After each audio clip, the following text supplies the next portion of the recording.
Welcome to MOOC, Introduction to Sociology 2. Today we will be discussing Marxist and Socialist Feminist Perspective. Marxist and Socialist feminism achieved prominence in the 1960s and 70s or during the second wave of feminist movement. These two forms of feminist thought are often used interchangeably. However, there are some differences. These two feminist thoughts think that the subjugation and oppression of women are due to the class structure of society. First, we will begin by talking about Marxist feminism, and then we will move on to socialist feminism. This perspective, that is Marxist perspective, is based on the Marxist philosophy and understanding of society, which views class oppression as the base of all forms of subjugation. Marxist feminism believes that the material conditions of life are the reason for women's subordination in society. The subjugation and oppression of women will continue in this capitalist class-based society. This class-based society is divided into the bourgeois and the proletariat, or the capitalist and the working class.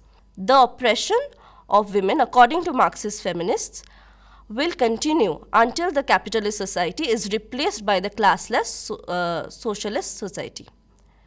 Marxist feminism is also referred to as materialist feminism because of its emphasis on concrete structural aspects of social organization, particularly the role of family and sexual division of labor.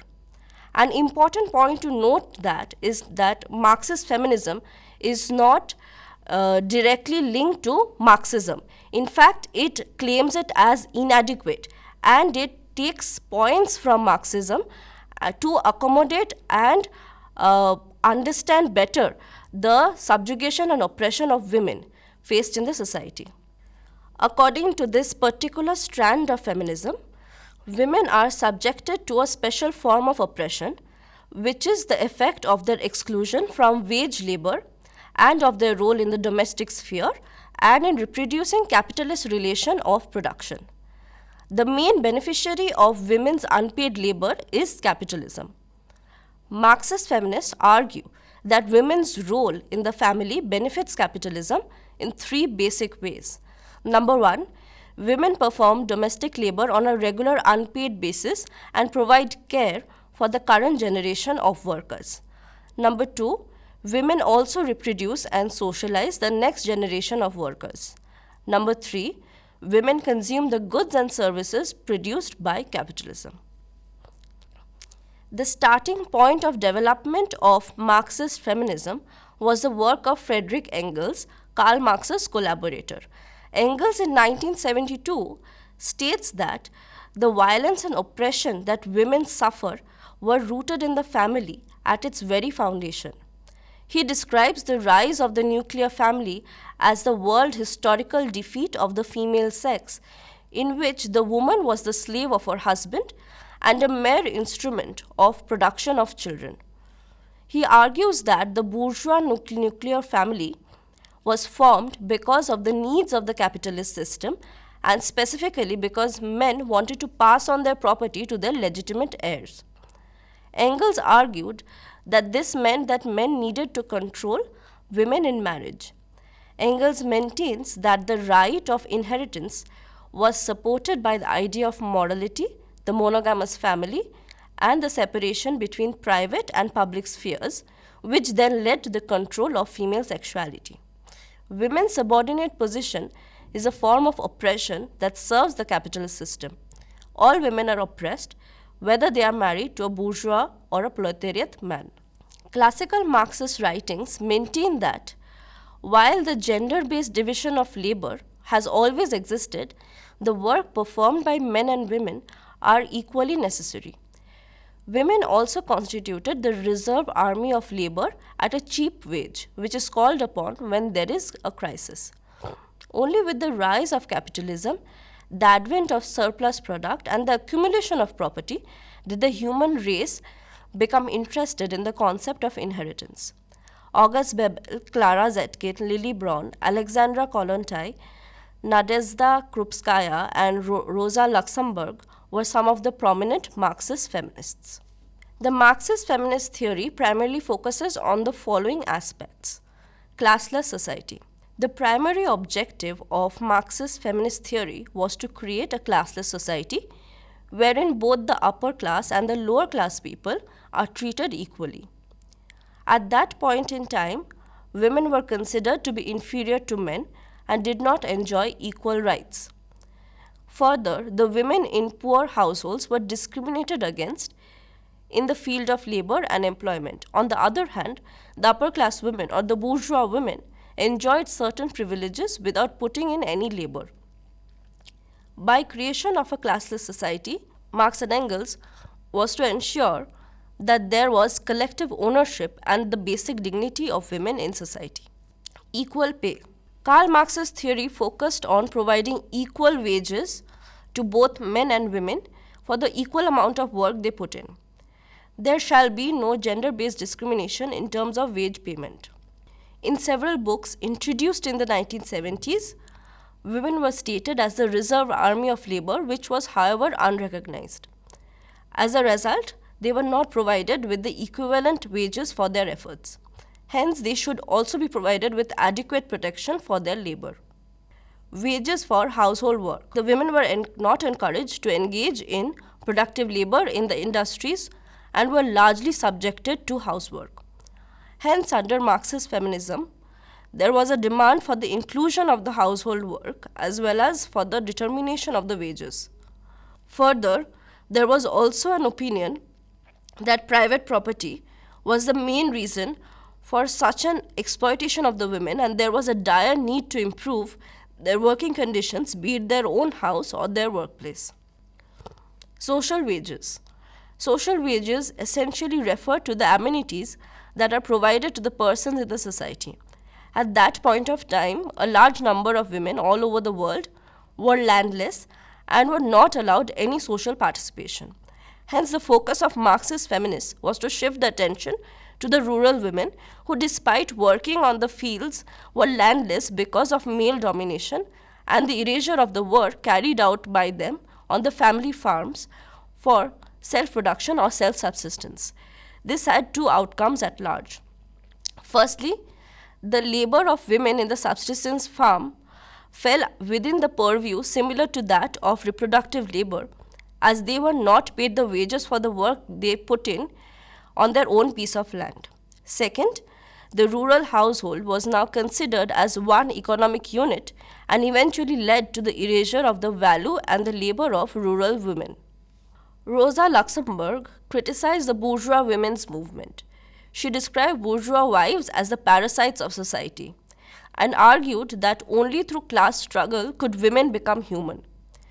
She maintained that the bourgeois women had no real interest in pursuing political rights because she did not exercise any economic function in society and enjoyed the ready-made fruits of class domination. For Luxemburg, the struggle for women's suffrage was not simply a mission for women, but a common goal of all workers. Alexandra Kollontai, a prominent communist revolutionary, placed female emancipation and gender equality at the center of the international socialist agenda. Kollontai analyzes factory work and states that hard labor turns motherhood into a burden, advocating improved working conditions and state recognition of the value of motherhood through the provision of national insurance. She claims that the health of a working woman and her child, as well as childcare while the mother worked, should be the responsibility of the state. Marxist feminists of the early 20th century influenced state policies of later communist governments around the world. Later in the 1960s and 70s, radical feminist groups such as Wages for Housework campaign were inspired by their ideas. The International Wages for Housework campaign started in Italy in 1972 as a feminist movement that highlighted the role of gendered labor in the home and its connection to the production of surplus value under capitalism. The movement further spread to Britain and America. Alongside other demands for social and political equality, women's rights campaigners made visible and also politicized everyday women's experience of housework and childcare in the private realm of the household. The Wages for Housework campaign was pursuing a grand objective to bring together people assigned to perform domestic work and housework. As it happened, women, in order to change the situation of dependency, reverse the relations of power, and redistribute wealth that they produced. The vast majority of women who had waged jobs returned to being housekeepers once they got home, having worked during the day in specialized sectors associated with housework. It turned out that waged and unwaged women were in reality the same people. This was potentially the unifying force and the strength of the Wages for Housework campaign. In this sense, the targets for the struggle became opportunities to politicize housework issues such as family allowances and welfare, abortion and women's health, sexuality, community facilities, women's shelters, and the situation of nurses, teachers, waitresses, prostitutes, and lesbians. The demand was not always expressed in monetary terms. In different forms, it was aimed to at living conditions which were also, in fact, houseworkers' working conditions. That is, decent and affordable housing, free transportation, nearby services, green spaces, daycare centers accessible to women at home, and all services which are likely to reduce housework time. Overall, Wages for Housework campaign remained more of a general perspective or struggle rather than a formal demand. The Marxist theory of feminism had a few drawbacks and certain issues which it failed to address. A few of the limitations are as follows. Though the Marxist theory involves a very exhaustive analysis of the exploitation of women under the capitalist system, it strictly divides the industries between the public and the private sectors. While in the public sector, it is possible to carry out such an analysis of the economic system and the social exploitation of women, but the private sector wasn't considered worthy enough for it. Second, the feminist theory under Marxism was based on the fact that women constituted the reserve industrial army. It explained the expansion and contraction of unemployment cycle. However, it failed to cover the aspects regarding the decline in fertility and the change in the value of labor while considering the same. This theory failed to reach a complete agreement between the historical relationship of patriarchy and capitalism. The Marxists were of the opinion that capitalism was leading to a rise of patriarchy. Its elimination was a prerequisite to eliminating patriarchy. However, it failed to justify the relationship that was established between patriarchy and capitalism. It was also contended that patriarchy existed before the development of the concept of capitalism. According to Friedrich Engels, the concept of patriarchy came up after the development of the concept of private property, which was considered to be unjustified. Nancy Folbre pointed out in her book that patriarchy can't be strictly defined in the context of private property, and it's affected by various other aspects under different economic systems.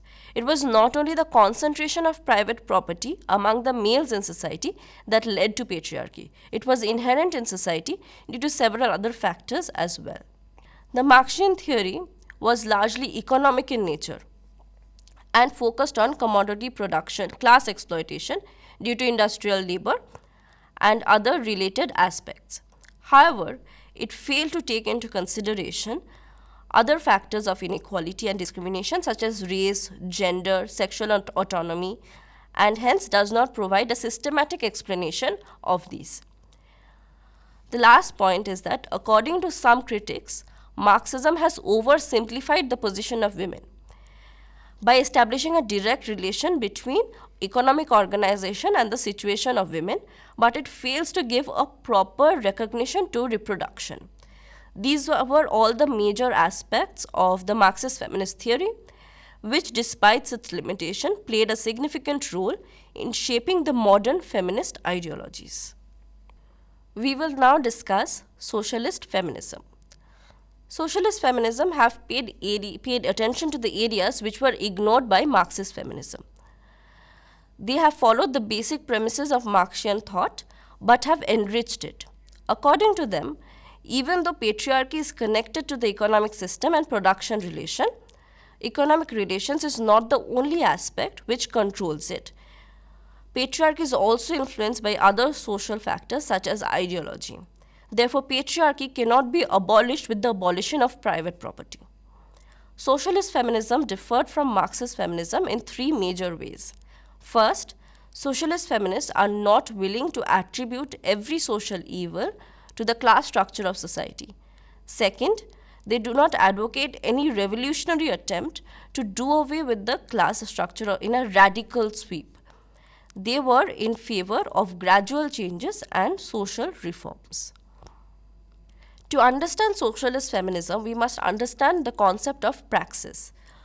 Praxis is a Marxian concept, which means the ability humans have to consciously change the environment in order to meet their needs and universal to all humans. Unlike Marxist feminists, socialist feminists hold that praxis has gender specific forms and extends to the private sphere of life. Socialist feminists believe that the home is not just a place of consumption but of production as well. Women's work within the home, having and raising children, as well as supporting men by doing cooking, cleaning, and other forms of housework, which permit men to work outside the home, are all forms of production because they contribute to society at large. Production, according to socialist feminists, should not be measured in dollars but rather in social worth. Major proponents of socialist feminism are Juliet Mitchell, Zillah Eisenstein, Sylvia Walby, Christine Delphi, Heidi Hartman, and Mary O'Brien. We will look into their work in a bit more detailed manner. Zillah Eisenstein was a prominent socialist feminist. In 1979, she argues that capitalism and patriarchy are entirely connected, forming one system which she terms as capitalist patriarchy. In capitalist societies, women are generally oppressed in two ways. First, by the capitalist mode of production, and second, by the patriarchal gender inequality. Marxist feminists have overlooked several important aspects such as family, reproduction, and women's labor and household work. According to socialist feminists, the Marxist perspective always emphasizes on the class as the marker of exploitation and tends to ignore gender, which is also a prominent marker of oppression for women. A group of socialist feminists support the dual systems theory, which attempts to incorporate the materialist elements of Marxism with a radical feminist emphasis on patriarchy and gender oppression. Marxist feminists emphasized on the system of capitalism for the subjugation of women, whereas radical feminists emphasized on patriarchy as being the reason for subjugation of women. And socialist feminism, what they do is they merge the two branches of feminism, and they have produced the dual systems theory, which take into account of the subjugation of women under capitalism and patriarchy. According to Christine Delphi, there were two class-based modes of production in capitalist society. First, the industrial mode of production, which involved the exploitation of the proletariat by the bourgeois, that is, the exploitation of the workers by the capitalist. Second, the domestic mode of production. This involves the patriarchal exploitation of women by men. While working men are exploited in the industrial mode, they become the exploiters in the domestic mode. Working women are exploited in the industrial mode, but all women experience subjugation and domination in the domestic mode, as they essentially become the unpaid domestic worker of the household. Heidi Hartman, another dual systems feminist, states that the Marxist theory is sex blind, as patriarchal oppression succeeded or preceded capitalism. This is contrary to the belief of Marxist feminism, which holds that capitalism is the root cause of women's subjugation. According to Hartman, patriarchy emerges by controlling the sexuality and labor power of women in the public sphere and imposing a gender division of labor in the private sphere, making women's position similar to that of the proletariat or the working class. The relation of patriarchy to capitalism makes women even more oppressed and subjugated. Both parties, that is, men and the capitalist system, benefit from women's exploitation exploitation from women's economic dependence and their availability for low paid employment. Men benefit because they get better jobs and have domestic services provided to them for free. Socialist feminists advocate the interdependence of patriarchy and capitalism to understand women's subordination against class and gender interrelationship. Juliet Mitchell states that women's condition is determined by four structures, that is, production, reproduction, socialization, and sexuality. True emancipation of women would only be possible when women are liberated in each of these structures, and not only by replacing the capitalist society with the patriarchal society. One of the important demands of socialist feminist groups was bread and roses. They demanded bread, that is comfort and meeting of the daily sustenance, and roses, that is a bit of luxury to their daily lives. Sylvia Wolby states that in capitalist society, the main areas of patriarchal relations are found in domestic chores, paid work, culture, state, sexuality, and male violence. Wolby distinguishes between two forms of patriarchy, that is, private and public. Private patriarchy is the oppression of women occurring in the household dominated by an individual patriarch. Private patriarchy follows an exclusionary strategy, preventing women from taking part in the public sphere. That is, private patriarchy happens when in a household, women are made to do the domestic chores only, and this household is dominated by an elder man. And public patriarchy is collective in form. Women take part in the public sphere of politics, labor market, but remain segregated and subjugated in terms of wealth and power. So, the public patriarchy can be explained by the examples of gender segregation in jobs, such as women are made or socialized into believing that they can only work in care sectors, that is, as nurses, as teachers, and primary school teachers particularly, because they have that innate mothering nature in themselves. And so this is one type of job segregation. And even if women work in similar occupations as men, what happens is that men are the ones who get higher paid jobs. Because of the existing glass ceiling that happens in every capitalist society, in every workplace, women get stuck after a point. They cannot reach the level of the topmost male officers. So that is how women are segregated not only in jobs but also in income. Socialist feminism, in spite of its attempt to build a complex account of women's social and economic position, have faced certain criticisms. Number one, this theory could not liberate itself from the rigidity of economic determinism. Second, this theory could not fully articulate the duality of patriarchy and capitalism. Third, the methodology and the worldview of this theory are both determined by a male-centric approach. And fourth, it tends to marginalize other categories of power, such as race and ethnicity, or takes into account the different global dynamic relations between patriarchy and capitalism.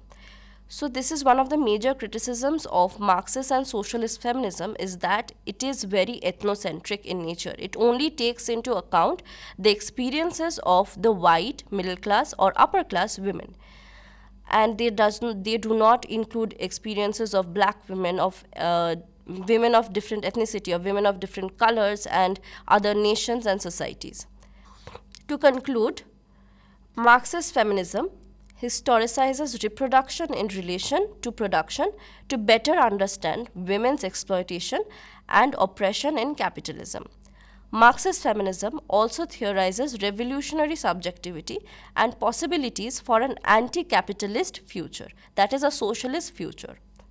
For socialist feminism, patriarchy overlapped but differed from the Marxist emphasis on the primacy of capitalism and class exploitation. Socialist feminism sought to synthesize feminist analysis of gender inequality, social reproduction, and economic reproduction.